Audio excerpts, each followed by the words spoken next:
Good morning to all of you and welcome to your channel GK face current में guys. आज date है 19 नवंबर और जानेंगे आज 19 नवंबर से डेली मॉर्निंग वाली वोकेब, जिसको हम डेली ही 8 o'clock पर डिस्कस करते हैं। और ये वोकेब आप सभी के exam point of very important है, चाहे आप किसी भी एग्ज़ाम की तैयारी कर रहे हो। साथ ही इसका जो PDF का लिंक है वो आपको डिस्क्रिप्शन बॉक्स में दे दिया गया है, वहाँ से आप लोग डाउनलोड कर सकते हैं। और जो न्यू स्टूडेंट्स हैं वो चैनल को सब्सक्राइब एंड शेयर करना ना भूलें। सो चलिए अब स्टार्ट कर लेते हैं। सबसे पहले आज की हमारी फर्स्ट वोकेब क्या है, सो मोस्ट इम्पोर्टेंट है एस्टाउंडिंग। क्या है? एस्टाउंडिंग। पार्ट्स ऑफ स्पीच इसका एडजेक्टिव है और मीनिंग है अद्भुत। क्या है मीनिंग? अद्भुत है मीनिंग, या फिर आप कह सकते हैं यूनिक का मीनिंग भी अद्भुत होता है। यूनिक का मीनिंग भी अद्भुत होता है।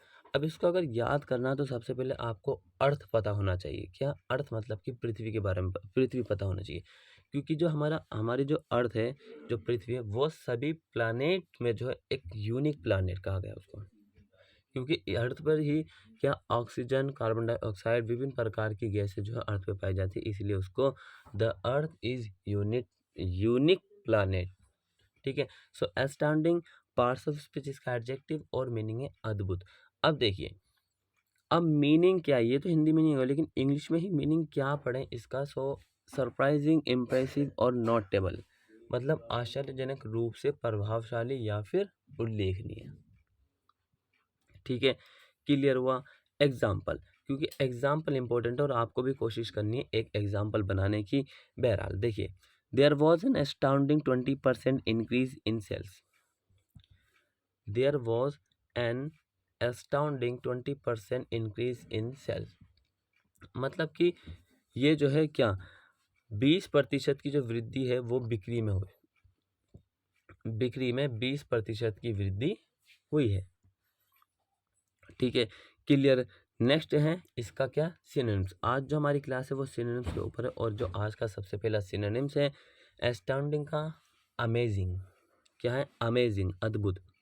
एस्टोनिशिंग, आश्चर्यजनक। क्या है? आश्चर्यजनक। स्टैगरिंग, स्टैगरिंग का मतलब होता है चौंका देने वाला। क्या मतलब होता है? चौंका देने वाला, चौंका देने वाला। ठीक है, सो इसको आपने ध्यान रखना है। नेक्स्ट देखिए बच्चों, शिर्क। पार्ट्स ऑफ स्पीच इसका वर्ब है और मीनिंग है भागना। अब ये भागना कैसे, रनिंग करना या किसी के साथ भागना, ऐसा नहीं है। यहाँ पर इसका शिर्क का मतलब है कि अपनी जो आपकी ड्यूटी और आपकी जो रिस्पॉन्सिबिलिटी है उसको नेगलेक्ट और अवॉइड करना। अवॉइड और नेगलेक्ट अ ड्यूटी और रिस्पॉन्सिबिलिटी, अपनी ड्यूटी और अपनी रिस्पॉन्सिबिलिटी को अवॉइड और क्या, नेगलेक्ट करना। इसका एग्जाम्पल है कि शिर्क को यूज़ कैसे किया है। सो देखिए, he never shirk from doing his duty. उसने कभी भी अपनी ड्यूटी को नकारा या फिर अपनी ड्यूटी से नहीं भागा है। He never shirk from doing his duty. और अगर आज की क्लास में बात करें तो सबसे मोस्ट इम्पॉर्टेंट एग्जाम्पल ये क्यों, क्योंकि देखिए ये आपकी जो भी ड्यूटी, आपकी रिस्पॉन्सिबिलिटी, उसको डेली ही पूरा करना बहुत ही ज़्यादा जरूरी है। One day one goal. क्या? One day one goal. So आपने ये क्या करना है, इसको ध्यान में रखना और डेली एक गोल बनाना और एक दिन में उसको पूरा करना, वन डे का। ठीक है, तो शिर्क भागना, मतलब कि किसी चीज़ से बचना या फिर उसको चकमा देना। सो अवॉइड, बचना, डॉट चकमा देना। और अवॉइड का मतलब वो क्या होता है, अवॉइड का मतलब होता है क्या, नकार देना। क्या मतलब होता है? नकार देना। ठीक है, सो उम्मीद करता हूँ कि यहाँ तक तो आपको समझ में आ गई। अगर अभी तक आपने चैनल को सब्सक्राइब नहीं किया, सब्सक्राइब कर लीजिए, साथ ही शेयर कर दीजिए। और याद रहे कि अगर आपका कोई भी डाउट्स हो तो आप मुझे उसको जो कमेंट सेक्शन में कमेंट करके बता सकते हैं। ठीक है, नेक्स्ट है क्लैंडेस्टीन। क्लैंडेस्टीन, क्लैंडेस्टीन। पार्ट्स ऑफ स्पीच इसका एडजेक्टिव है और मीनिंग है गुप्त। गुप्त, एकदम हाइड कर देना। क्या? गुप्त, एकदम हाइड कर देना। सो केप्ट सीक्रेट और done secretively specially because illicit. कहने का मतलब ये है कि गुप्त रखना या फिर गुप्त रूप से पूरा करना, विशेष रूप से अवैध होने के कारण। क्या होने के कारण? गुप्त रखना, गुप्त रूप से काम करना, पूरा करना, विशेष रूप से अवैध होने के कारण। So because, specially because illicit. Example, clandestine का, from the when the police watched as the clandestine drug deal occurred. So police जो है वो वेन से ही जो डील हो रही है किसकी, ड्रग की, उसको वॉच कर रही है, ठीक है, उसको वॉच कर रही है, ठीक है। नेक्स्ट है, बात थी यहाँ पे क्लैंडस्टीन मतलब कि सीक्रेट से। सो सीक्रेट सबसे पहला गुप्त, कवर्ड, परछन, और फर्टिव का मतलब होता है चुराया हुआ। क्या मतलब होता है, चुराया हुआ, ठीक है। सो ये याद रहेगा आपको। नेक्स्ट चलते हैं। सो ये रहा, नेक्स्ट है एंस्कॉन्स।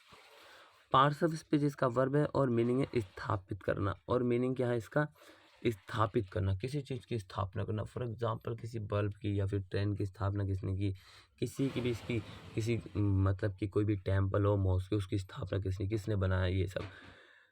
मीनिंग इस्टेब्लिश और settle someone in a comfortable, safe और सीक्रेट प्लेस। देखिए सुनिए समझिए इसको।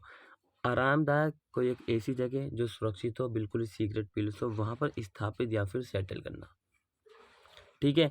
एग्जाम्पल है, Agnes ensconces herself in their bedroom. Agnes ने खुद को जो है क्या करा, अपने बेडरूम में देखा, एंस्कॉन्स करा, स्थापित किया, सेटल करा, ठीक है। सो याद रहेगा ये। नेक्स्ट चलते हैं। एंस्कॉन्स पढ़ा है हमने और इसका जो मीनिंग था वो था स्थापित करना। सो यहाँ पर सेटल करना कभी कभार आपने देखा होगा कि एक अकाउंट से दूसरा अकाउंट में सेटल होना करना। इंस्टॉल करना, ऐप इंस्टॉल करना, इस्टेब्लिश करना, स्थापित करना, ठीक है।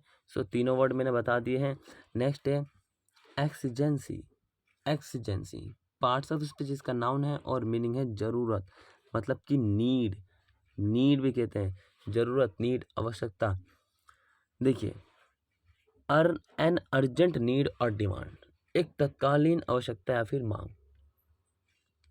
Example, women work long hours when the exigencies of the family economy demanded it। क्या है, women work long hours when the exigency of the family economic demand it। महिला जो है काफ़ी लंबे समय से काम कर रही है, जब उसकी जो फैमिली की मतलब की जो ज़रूरत है, क्या है, फाइनेंशियल जो इकोनॉमिकल जो मतलब की ज़रूरत होती है, उसके कारण वो लंबे समय के लिए काम करती है, ठीक है। इकोनॉमिक डिमांड, सो ये मतलब कि अगर जीवन में किसी को तोड़ना है, किसी को भी, या फिर किसी देश को, किसी राज्य, किसी व्यक्ति को, सो उसकी इकोनॉमिक पकड़ लीजिए, बस खुद ब खुद टूट जाएगा, ठीक है, कमज़ोर खुद ब खुद पड़ जाएगा। सो एक्सीजेंसी, ज़रूरत, एन अर्जेंट नीड और डिमांड, इसका मीनिंग था। अब हम इसका सिनोनिम्स को डिस्कस करते हैं। नीड, डिमांड, रिक्वायरमेंट, ज़रूरत, मांग, आवश्यकता, ज़रूरत, मांग, आवश्यकता, या फिर रिक्वायरमेंट को भी हम ज़रूरत कहते हैं। ये सभी वर्ड मिलते जुलते रहते हैं। क्या मिलते जुलते रहते हैं, कहीं पर भी कोई सा भी वर्ड यूज़ कर लीजिए, बस बहरहाल ये हो कि वो बिल्कुल सेटल हो, मतलब सेट हो, बिल्कुल फिक्स होना चाहिए, आपका वर्ड एकदम करेक्ट जगह पे यूज़ होना चाहिए, ठीक है। सो नीड, डिमांड, रिक्वायरमेंट, ये एक्सीजेंसी का क्या है, ये सिनोनिम से। एक्सीजेंसी का मीनिंग था एन अर्जेंट नीड और डिमांड। और हमने क्या पढ़ा था, हमने इसका एग्जाम्पल था, women work long hours when the exigency of the family economic demanded it, ठीक है। सो क्लियर हुआ। सो भाई आज की जो हमारी वोकैब की क्लास थी वो यहीं तक थी। उम्मीद करता हूँ कि क्लास इन्फॉर्मेटिव रहेगी, साथ ही आपने कुछ न्यू सीखा होगा। और ये जो क्लास है आपको डेली 8 o'clock पर मिलती है और बहुत ज़्यादा इंपॉर्टेंट है। और कल की क्लास आपने देख ली होगी, जो कि कब आई थी, जो फ्राइडे को जो शाम को 7 बजे आई थी, वो देख ली थी, ठीक है। सो याद रहिए, जो भी क्लासेस आपको डाली जाती है उनको देखना बहुत ज़्यादा ज़रूरी है। सो मिलेंगे नेक्स्ट क्लास में, तब तक के लिए till then take care, all the best, have a nice day. Thank you for watching this video, all of you.